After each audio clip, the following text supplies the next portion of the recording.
नमस्कार दर्शक बंधु देशी पहाड़िया चेरमूली चैनल आपको स्वागत जनावि आपण मैंने यही गछ को भल भाव में चिन्ह नियंतु यही साग कर यार पत्र को खाती तो आपण मैंने ओडिशा रे अछंती तो जानिथिबे सुजुना गछ आपण मैंने देखिथिबे ए सुजुना गछ साहाय्य आपण मैंने किपरि एई तमरो कण नखा को आपण मैंने ठीक करि पारिबे सेही विषय आज आपण मानकु कहबी। जदि आपण मैंने मो चैनल नुआ अछंती तो सब्सक्राइब लाइक कर दियंतु। चलंतु जानिमा सुजुना गछर अठारे आपण मैंने किपरि आपण मानकर कण नखा को ठीक करि पारिबे। जदि आपणकर बुढ़ा आंटी बा जेकोसी आंटी कण नखा हो जाए तो आपण मैंने किपरि ये सुजना गछ अठा साहाय्य ताकू ठीक करि पारिबे। देखंतु ए सुजना गछरे अठा बाहरी थाए बा नचेत आपण मैंने काटिदेवे काटिदेले सेठी बहलिया अठा बाहरी जीवो सेही बहलिया अठा को आपण मैंने पानी टिके देई ताकू बहल करि नेबे एवं जो जगार आपणकर कण नखा होईची से कण नखा साइड रे पूरा बहलिया करि लेप दे देबे।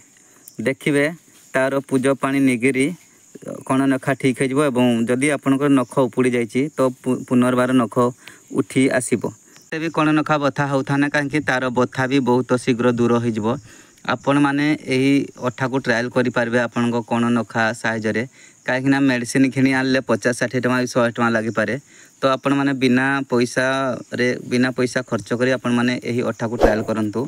चर्मदला जहाँकि गोटे रोग होता है से हाथ पापुली होता है जदि आपण मानकर चर्मदला रोग होती तो आपण मैंने किपरि करेंगे सजना गछ साहाय्य तो आपण मैंने यही सजना गछर पत्र को नहीं आणतु तापरे ताकू रस बाहर करंतु 2 चामच भलिया ता सहित गुड़ा लुण मिक्स करी किछि गुड़ा लुण मिक्स करी ताकू जदि आपण मैंने हाथ पापुली रे ताकू दलुछंती तो आपणकर चर्मदला तुरंत भल हो जिवो किछि दिन पर भल हो जिवो।